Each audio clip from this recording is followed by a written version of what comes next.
Assalamualaikum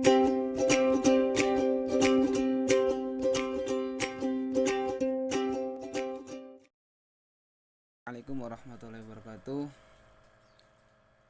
Selamat siang, salam sejahtera bagi kita semua. Baik, kami dari kelompok 5 akan mempresentasikan hasil diskusi kami, di mana kelompok kami mendapatkan materi yang membahas tentang menganalisis peninggalan kebudayaan Indonesia pada masa kolonial. Sebelumnya kelompok 5 yang berjumlah 7. Yang pertama ada Aulia Novianti Ardini, 2 Anglina Mahmud, 3 Antanis Bulu, 4 Arif Setiawan, 5 Aldinus Tambang, 6 Andika Bagas, dan 7 Alfonsus Dena. Langsung saja, di sini saya akan membahas tentang hasil kebudayaan VOC. Hasil kebudayaan VOC di Indonesia pada zaman kolonial. Penjajahan Belanda di Indonesia dimulai dengan didirikannya Kongsi Dagang VOC, yang kemudian dilanjutkan dengan penerapan beberapa kebijakan yang menyengsarakan rakyat. Penjajahan bangsa Belanda yang berlangsung selama 3 abad tentu telah memberikan dampak besar bagi Indonesia, tidak hanya negatif melainkan juga dampak positif.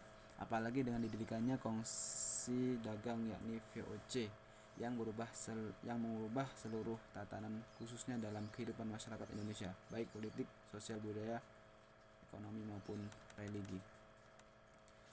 Yang kedua, fungsi hasil kebudayaan VOC. Yang pertama ada bidang sosial.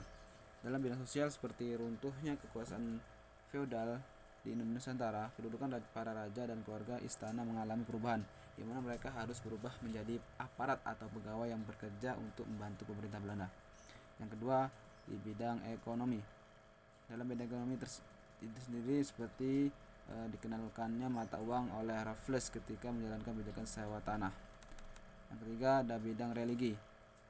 Dapat terlihat dari perkembangan ajaran agama di Indonesia, rakyat pun mengetahui perkembangan kesenian yang ada di Eropa seperti musik dan dansa. Pengaruh budaya Eropa di Indonesia juga tercermin dalam kebanyakan bangunan bergaya kolonial yang tersebar di Nusantara. Baik, saya akan melanjutkan presentasi dari teman saya. Hasil kebudayaan Portugis. Hasil kebudayaan Portugis di Indonesia pada zaman kolonial. Salah satu hasil kebudayaan negara Portugis Gereja Tugu. Bangunan Gereja Tugu yang dibangun pada tahun 1747 masih tampak kokoh berdiri di lahan seluas kurang lebih 1,5 hektar di Jalan Raya Tugu nomor 20 RT 10 RW 06, Kelurahan Semper Barat, Kecamatan Cilincing, Jakarta Utara. Di gedung ini pula puluhan orang keturunan Portugis masih rutin melakukan ibadah di bangunan dengan gaya arsitektur klasik khas kota tua yang terpadu apik dengan bangunan postori serta dikelilingi pemakaman dari orang-orang keturunan bangsa Portugis itu.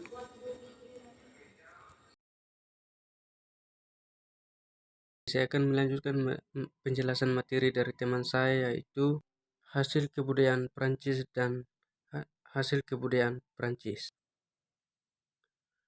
Hasil kebudayaan Prancis di Indonesia pada zaman kolonial. Indonesia di bawah penjajahan Prancis. Kekuasaan Belanda di Indonesia pada abad 18 hingga abad 19 tak berlangsung penuh. Perebutan kekuasaan di Eropa membuat Belanda sempat berada di bawah penjajahan Prancis karena peperangan Napoleon. Korupsi dan perang terus-menerus di berbagai daerah di Nusa Antara membuat VOC mengalami kritis keuangan. Berakhirnya masa penjajahan Prancis, Willem dari Belanda berhasil lolos dari serangan Prancis dan melarikan diri ke Inggris pada tahun 1795. Fungsi hasil kebudayaan Prancis. Yang pertama, hubungan di bidang sosial. Dan yang kedua, hubungan kerjasama dalam bidang sosial, budaya, dan ilmu pengetahuan antar Indonesia dan Prancis mengalami perkembangan dari tahun ke tahun. Prancis merasa bahwa kerjasama di bidang tersebut merupakan investasi jangka panjang dan menguntungkan. Dan yang ketiga, hubungan di bidang ekonomi. Yang keempat atau yang terakhir, secara keseluruhan, hubungan ekonomi Indonesia dan Prancis mengalami peningkatan dari tahun ke tahun, baik dalam perdagangan, bantuan keuangan, pangan, dan teknik. Prancis memang peranan yang cukup besar dalam memenuhi barang-barang bagi kepentingan industri di Indonesia. Baik, saya akan melanjutkan presentasi dari teman saya. Hasil kebudayaan Inggris di Indonesia pada zaman kolonial. Yang pertama, gedung daerah rumah Raffles. Yang kedua, Tugu Thomas Parr. Ketiga, Benteng Marlborough. Keempat, Makam Inggris. Kelima, Tugu Hamilton. Selanjutnya, fungsi hasil kebudayaan Inggris. Fungsi hasil kebudayaan masa kolonial bagi kehidupan masyarakat Indonesia meliputi aspek yang pertama, sosial. Banyak kebijakan yang dibuat oleh Raffles, misalnya pada bidang pemerintahan atau politik. Raffles membagi Pulau Jawa dalam 16 wilayah dan melarang adanya kerja paksa sekaligus perbudakan. Yang kedua, ekonomi. Pada bidang ekonomi, Raffles mewajibkan para petani untuk membayar pajak atas pemakaian tanah. Yang ketiga, religi. Sebenarnya tidak hanya peninggalan dalam bentuk bangunan saja, terdapat peninggalan dalam bentuk tradisi, yaitu profesi tabot atau tabut yang biasanya dilakukan pada waktu 10 Muharram. Baik, saya akan melanjutkan presentasi dari teman saya. Yang berikut hasil kebudayaan Hindia Belanda. Akulturasi merupakan salah satu bentuk dari percampuran kebudayaan yang terjadi dalam masyarakat selain difusi dan asimilasi.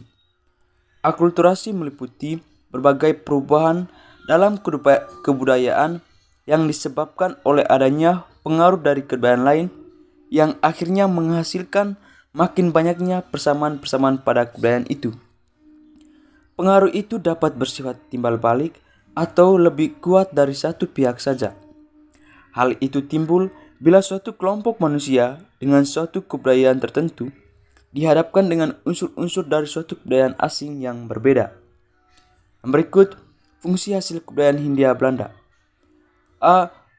Unsur kebudayaan masyarakat Indis yang tampak pada unsur budaya kesenian dapat kita lihat dari beberapa karya seni, baik itu termasuk dalam seni kriya, seni pertunjukan atau film, dan seni sastra.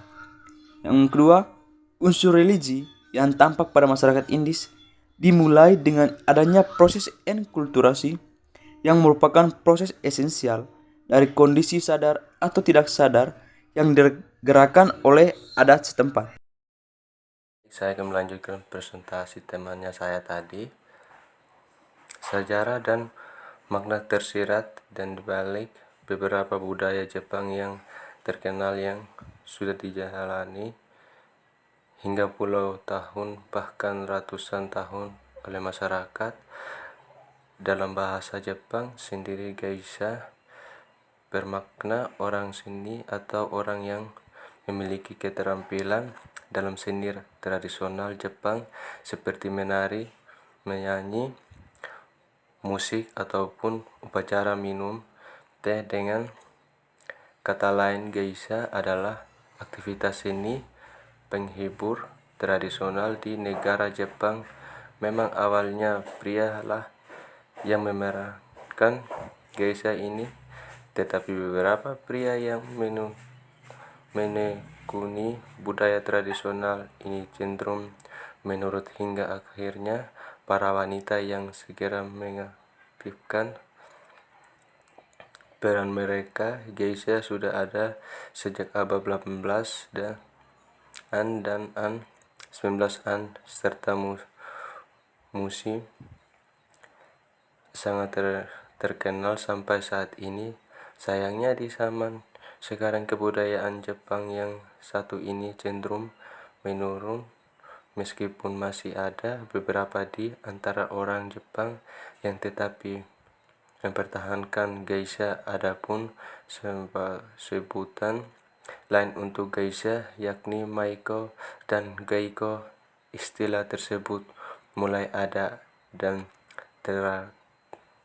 diterapkan di zaman restorasi Meiji. Istilah maiko hanya diterapkan di tempat kuyota, sementara istilah geiko hanyalah sebutan lain saja. Hal itu karena maiko lah yang menjadi sebutan untuk geisha pemula.